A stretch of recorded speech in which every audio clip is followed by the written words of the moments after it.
As a songwriter, a lot of your career revolves around managing your rights.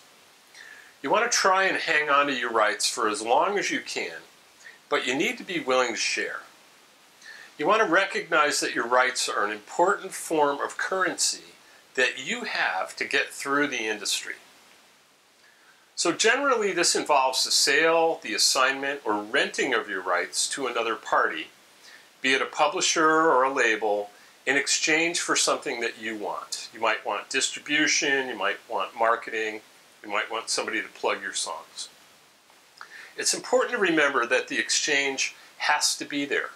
You don't want to give up your rights for nothing. Somebody should provide you with something valuable that you can't accomplish on your own in exchange for the rights that you grant. Now, it's only fair that if somebody helps you out, that they get something in return, right?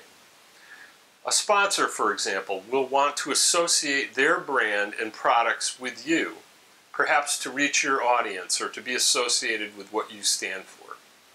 A publishing company or a record company will want to share in your income and your rights, so it's a give and take. You're trading for something that you can't get on your own. You don't want to get into the common habit of looking at sharing your rights as a bad thing. Here's an example. In many industries, people are always bartering. When an entrepreneur starts a startup company, they'll accept funding in exchange for equity in their company. Now, by the time it's over, a lot of entrepreneurs might be lucky if they only own 5% of the company. So why should it be any different in music?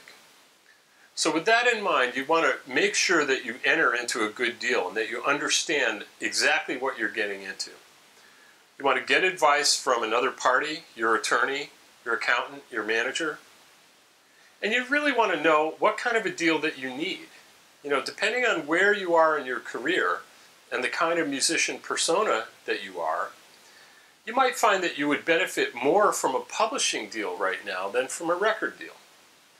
You could use your great music and your copyrights to get a publisher to help you. And you could work with that publisher to develop your sound, to develop your act, and then you could take what you've created from the publishing deal and use that to score a really good record deal later on. So you could go from one to the other depending on where you are in your career.